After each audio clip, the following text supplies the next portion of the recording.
In a rapidly expanding omniverse of sci-fi content, two Terrans try to make sense of it all. From the latest to the greatest to the most thought-provoking science fiction content on the screen, we bring you Crowded Space Podcast. Welcome to episode 27, Blast from the Past, Slipstream, 1989, starring Mark Hamill, very young, and Bill Paxton. I'm your host, Eric. And I'm your other host, Jared. I'm so excited to talk about this movie that I totally forgot about that. Well, let's just do our first impressions of it, and then we can really dig down into what it was about. Into the other things. We'll go into the valley of the other stuff. There's a lot to talk about, but let's just, what'd you think of it? Just get it out. Okay, it was hard to get through. But you know what? I think what killed it for me, it was the format. It wasn't wide angle. It was filmed in whatever that is. Yeah, the 4:3. Yeah, the format's different. Just a square. Nowadays, yeah, it was a little square and it had the black bars on the sides, and that made it tough. Because I watched it on Roku TV. It was on there for free. That's where I watched it. Oh, okay. I did watch it on Amazon, and they did have a remastered version. They did, and you didn't have the bars on the sides, the black bars that made it just regular full screen? No, it was still 4:3. No, it was still 4:3. The aspect ratio was off, and I thought the quality was still pretty poor. And again, but it's an old movie. It's not filmed in a wide lens. I think that's what it is. Yeah, they're probably trying to cut some corners or something. Well, back then I don't think it was a thing. For me, I'm really trying to figure out. There was for me, Slipstream had some beautiful, just really peak moments. They made me think, and I really, really liked it for that. Oh, really? They had some great scenery. They had some fantastic fucking lines. Some great dialogue. You can't take away what makes me dangerous. And then there's the low moments were really, really low. Yeah, there was a lot of transitions. I'm like, wait, what are they doing here? But now? I think it's kind of like you got to follow along, because we were talking off air and I was saying it's kind of like Logan's Run. You're like, yeah, that's right, like Logan's Run. So apt. You're like, or even Barbarella, which was like that too, with just like. What? Next scene. Where am I? Right. They didn't set up the next scene very much. Within a minute, it would make sense where they were. I wasn't lost for very long, but it still wasn't the smooth kind of storytelling that we're used. I did want to read off the opening. We usually do that for this. Yeah, if they have one. The time is after the harmonic convergence, when drastic climate change has swept away civilization as we know it. A vast wind current, the Slipstream, encircles the globe, and a few scattered settlements of survivors attempt to keep human life going. Bum, bum, bum. Yeah, so, okay. Post-apocalyptic. That was when I was going through old SoFi. I'm like, Mark Hamill, looking hard as fuck. And definitely not post-apocalyptic. Luke. Like, yes, I'm in. How about that one? Definitely not that Luke.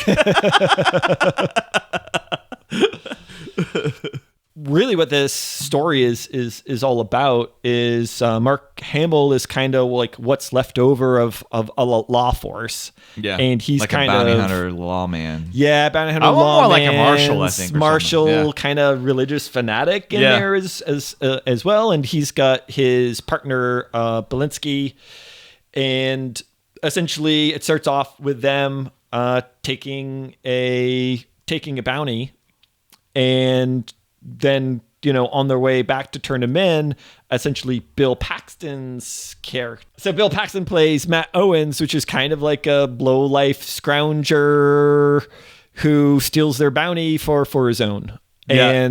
And then heads down the Slipstream in his plane on an adventure with his captive. And it was crazy because I went to this movie thinking it's all going to be about Mark Hamill's character. I didn't even know Bill Paxton was in it. So his That's first what scene, I'm like, so oh too. my lord, Bill Paxton, so cool. And he did a good job. It's really all about him. Yeah, he did a good job. It's mostly about him. And Tasker, Mark Hamill's bounty hunter character, kind of takes second fiddle to that. Yeah, he's the villain of the.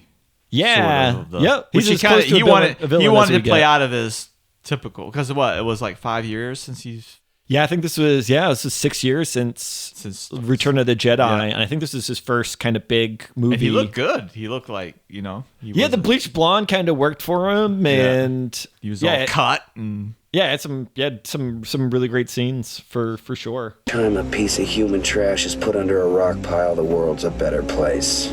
So what was your favorite part? Action-wise, the kite scene. Kite scene held up really well. Most of the special effects in this. So one thing I don't know if you saw or read, but essentially, surprise, surprise, they ran out of money. And so, right?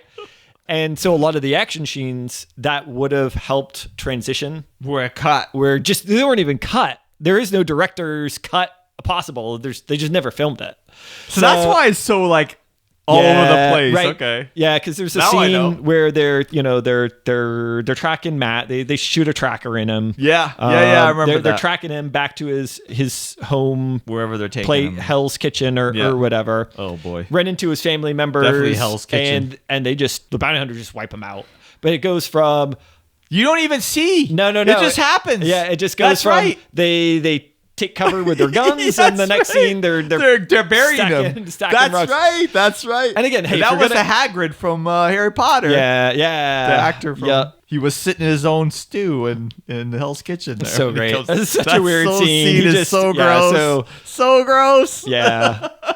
Essentially, there's just a big communal bath. And Yeah, like, the they're like. families in it. I think they were like doing their laundry in there too, or something. Oh, Something I was don't know. doing. He had like a floating lobster It looked toy, like it was. and I think it so, looks it was like so weird. Yeah, but it was weird. Even, it was weird. I thought I saw a head of cabbage in there. even Matt Owens there. He like splashes like. Is this suit done yet? I love that scene. Just it's so weird, right? It's the end of the world. Like things change. People aren't going to do things the same anymore. So Yeah. The other thing that was kind of cool with the planes, they did make some custom planes for this. Yeah, I liked it's, it. It's I all like about it Mark was supposed to Hamill's be jet. That was cool. Yeah, but these planes did not give us the thrills and chills that an X-wing does. It just wasn't there. It's like meow. And There's a lot of overhead like flying. Hey, look, fly by. yeah. So Phil, in that Whatever. It's it's 89. What can you do? often with sci-fi, you can have your action popcorn sci-fi, Yeah. thrill ride, lasers and whatever, and then you can have more your heady, thought-provoking, introspective sci-fi, where you're asking these questions: what does it mean to be human? What's the impact of technology on humanity? What's in store with us Lots in of our planes. future? What's climate change gonna end up with? There's a lot of kind of questions you can ask and prepare ourselves for, kind of mentally and spiritually. And this movie tries to do both and kind of fails at both. Yeah. And if they just picked a lane and It's instead true. of You're trying right. to do the That's blockbuster, what the problem. That's the problem with it. yeah, because that's why. So it's cut up because they try to do action, but then they couldn't do all the action, and so you don't get your action fix. But then the lack of action ends up breaking up all of the dialogue and the There was some introspection. cool and- moments when the prisoner was with the child that couldn't see, and all of a sudden he could see. Like, Yeah, that was the first. That's the first scene. I'm like, there's something up with this guy. He's a false prophet and no son of man. And then based on his quotes, because there's some really fantastic quotes that essentially, the bounty, Brian. So it's funny, that's not his name, right? He's quoting a poem from Brian. Yeah. And then Matt's character is like, oh, you must be Brian then. So it's Yeah. just funny little or whatever. So I'm just going to rip the Band-Aid off. Just And say because it. it's something that I love so much. So Yes, the you do. captive turns out to be an android, right? Who essentially is on the run for quote unquote murdering his rich owner. Yeah. And we find later that it was essentially suicide by robot. So he'd asked him To kill. to kill him. So he was doing it out of essentially love, Yeah, a 'cause he- respect for. That's for right, his because he owner was and like he companion. said it was like his father. He was like his father, son, brother, caretaker, something like everything. that, yeah. Which was kind of cool. You had that whole emotional connection with Chip. I mean, Chip. that's going back to our Picard episode. If you want to know what we're talking about, Tune on in. tune on in. So let's talk about cinematography, like special, graphic Special effects. Special effects. Other than the kite scene, again, they didn't really use computer special effects. They just kind of did. They had a guy in a kite, and that's what they did. Yeah, Up or there. I don't know how they did it, but it holds up. Like that felt tense and real. Yeah, because it was all me. close up, and so to set the stage really quick about the scene. Essentially, part of their journey, Matt and the android Byron come across some essentially Luddites. They're complete pacifists. They don't use technology. They believe technology led to the whole Slipstream and the disaster. They go to help out, come in contact with their leader, the Avatar. He quickly figures out that Byron's an android, and they're like, well, we'll let the Slipstream judge you. And so they tie him up to this huge kite and just leave him up there. The Slipstream for fate to happen or whatnot. And then at this point, the bounty hunters meet up with Matt, kick his butt a little bit for being such a low life, and then they team up to try to get him together. And of course, Matt screws him over again. And well, I don't want to go into too much detail. But compared to all the flying and stuff like that. Now, how about, so special effects don't hold up. Now, so what do you think of the music? Yeah. I mean, it was fine for the movie, I guess. That's what I would say to the music. I would say you need to sit down and listen to the soundtrack without watching the movie, because the soundtrack is fucking awesome. It is so good. It is like through the roof. Freaking fantastic soundtrack. It just doesn't match the movie. Yeah, that's the thing. If they wanted to make something that would make you think what is this about, or what is the music of this? Like, what is it was way too epic for how shoddily some of the scenes were. So it's just like the music was way more majestic than what was going on. Because we had Buckaroo Banzai, the music was really awesome. We had Last Starfighter, which is really awesome as well. Oh, Last Starfighter was through. Then we have Running Man, which was not so good. Oh, terrible. And then this kind of fits in between the two, Buckaroo and Running Man, where you have the music is really good, but does it make sense to what the music is for? Probably not. It makes your head scratch, but I guess if that's what they wanted to do, that's what the product of the music was then. Yeah, no, I can't complain about the music. I just wish that the movie matched the music, because the music was epic for. But I think, for me, like you said, because they had to cut stuff out. Well, if you have music, yeah, it could be. Yeah, you've got this epic music for the fight scene. You're like, well, we got the epic music. The plane again. So, you know what I mean? So, yeah, I don't think epic music goes with the plane ride, but whatever. So now, what? Diversity? Is that what we need to? Yeah, that's what I wanted to hit next, and just. Yeah, diversity, and let's start off one of the very first scenes, and I'm like, whoa, is this going to set the stage of the whole movie? Essentially, the first real scene we see with Bill Paxton's character, Matt. Yeah. He's coming in, kind of scrounging into the restaurant. Yeah. Back of the restaurant, he's scrounging for food, eating off plates, and hitting on the waitress, who is Asian. I'll give him credit for that diversity a little bit. And he comes up behind her and just full on just grabs her tits as he's like, hey, you want a date later on or something. That's nope. So why I'm okay with it? Yeah, that's gross.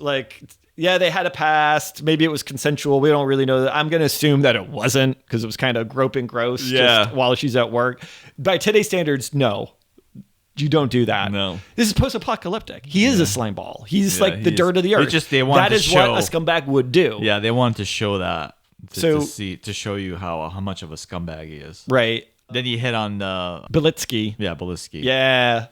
And I guess it worked, because in the end, they do end up together. Yeah. But yeah, there's also some scenes I'm like, still having some trouble with consent here. It's that whole tough love, and he's trying to charm her the whole the whole movie, which I like. Like every time they're together, he's really working. He shoots a shot every time. You gotta give him. He's really give him credit for that. And she shoots him down. Yeah. And puts him in his place more which than once. Is kind of good, because it shows she didn't put up with that kind of behavior. You know what I mean? Yeah, but then he tricks her and handcuffs her to the bed, and then just really forces the kiss on her. I was like, yeah, that's okay. That's not if you're really but whatever. Anyway, so there's two of the scenes that are just like, ooh, that feels weird by today's standards, but he is supposed to be a scumbag. So there you go. They brought that on really to the forefront really well. How does it hold up to sci-fi today? Well, What would so you say? in terms of, did it inspire? Yeah. Right. How did it influence today's sci-fi? I would say not at all. No, I would it's actually more say like a cult, like not a sleeper at all. cult. Well, Classic. it bombed. So this was, filmed mostly in Great Britain. It's UK production. Yeah. And it bombed so bad across the pond, it never aired on a single screen in the USA. Ha! Right? That's why I never seen it. Right? Yeah. And so maybe rarely it would be on VHS. So Yeah. it's like our chances to see this. That's why I'm like, I've got no problem spoiling this, because anyone who's heard, right? No one's heard of this movie, I don't think. Yeah. I bet you Jason has, but Oh, actually, I gotta reach out and see. I bet you he has, but While we're on the subject of talking about the production of Slipstream, I thought this was really interesting. So it was produced by Gary Kurtz of Star Wars I and New remember you telling me Hope that. and Empire Strikes Back. which is crazy. Yeah, and not only did he produce it, right? This is, the first movie of George Lucas. This guy made it happen. Yeah. Right? You could argue if it wasn't for Gary Kurtz, we wouldn't have Star Wars. No. He gave Lucas a chance when the big studios wouldn't. They're like, I don't know, space opera? Do people even like sci-fi? Right? So, and Gary Kurtz actually had a lot of creative direction in both of those first two movies. Right. And then him and Lucas had a falling out in between that. And he really wants this to be his next Star Wars. And it really wasn't. And so the director of this also was the same director as for Tron, right? Wow. So this had all the makings. Yeah, it did. All the makings It of a did, good definitely. movie. Had a great producer, had a great director, Had some actors. yeah. I mean, was it Ben Kingsley was in there too? Yeah, and all I can think is they just got a little too ambitious. That's They all never I can have. think. I don't think they Like, had a direction for it. Did they wanted to make it thoughtful They just tried to- sci-fi, or Yeah. they want to make it action sci-fi? I think they could have done both, but they needed like 5 times the budget. Because look at Blade Runner, right? Actually, it was $15 million for this movie. like but- Blade Runner, both thought-provoking and action. Yeah, that's true. So That is true. This actually has a lot of parallels to Blade Runner in a way. And so essentially both the director and the producer, they didn't do anything after this for years. Like Yeah. Gary Kurtz went bankrupt on this movie. Like Yeah. he didn't do anything for like decades. Essentially. Yeah. So I thought that was kind of interesting. I'm usually not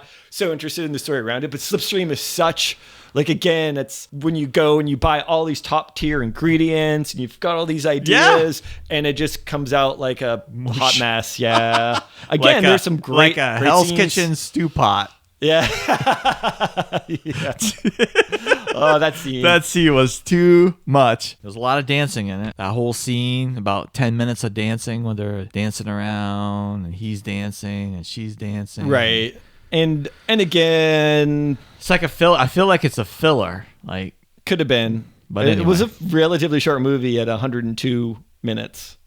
it felt forever. I watched it in like 3 sittings. I broke You it up. did? Yeah, so No, I got up Sunday morning. I'm like, I need coffee. Okay, let's put this movie in. And I'm like, oh my God, first 10 minutes. Oh my God, what is this movie? But hey, what's what you have to do for the pod. You got to do things that expands your horizons. yeah, no, I'm so in terms of we usually wrap it up with like, would you recommend this to Yeah. anybody? Unless you're really into going back through, I wouldn't watch this movie for any other reason than historical. I am actually glad that I watched it. There was some good scenery, there was some good dialogue, and it was really cool to see Mark Hamill in this role. It was a role that I didn't know Bill Paxton was in. Yeah. So for me, where he passed away recently, it was just like a nice little treasure of extra Bill Paxton. But yeah, it's a little too disjointed for me to just be like, oh my God, you haven't seen Slipstream. I do think that it's got a cult following. It's not a total piece of trash. No. But yeah, it is certainly not not for everyone. Don't pay for it if you're gonna watch Yeah, it. I did pay like $2.50 on Amazon, Really? but it's for the pod, man. I For the watched it. pod. I watched it on Roku TV, Roku channel, the Roku channel. Yeah, that's what I watched it on. You had to buy the Roku though, so Well, I already have one. I have like 4 of them. well, I guess I'll throw some quotes in here. Only these actors could have pulled off. Yeah. And It's our name! in my mind. So, but yeah, I think it's pretty obvious, but I'll still get your take. Would you recommend it to anyone ever? I totally agree with what you're saying. And number one, I didn't know that it didn't really play over here, so I'm kind of glad I watched it because of that. I think I remember seeing it in the video store and then been like, it doesn't look like something I want to watch anyway. But going through and seeing it, like going through the 105 minutes, it felt more like 130 minutes, but whatever. I mean, it was enjoyable in some moments, but I like Mark Hamill. I like seeing him in other roles. It was a good, like, that was a good taste of that. But other than that, I just wouldn't recommend it to watch it if you're really into sci-fi. But if you want like historical, look at something that you haven't seen before with Mark Hamill, go for it, check it out. But other than, I wouldn't recommend it. Well, yeah. You could thank this movie for Mark Hamill becoming a voice actor. Yeah, I think that's probably what he says. really... He's like, screw this. I'm not going into planes anymore. I'm just going to be like the Joker on Batman instead. Well, again, he had such a hard time shaking Luke Skywalker, and then this is his big break, and it just never aired even in the U.S. So yeah, but he does one heck of a Joker. So all right, well, Slipstream isn't for everyone, but as they were going around all over the planet, jumping in the Slipstream in their plane, trying to take the android back to where he belongs one way or another, made me realize, oh boy, here he comes, that it's not the destination. It's the journey, especially in the Slipstream. Have a good one. Later. Shut up and go to sleep.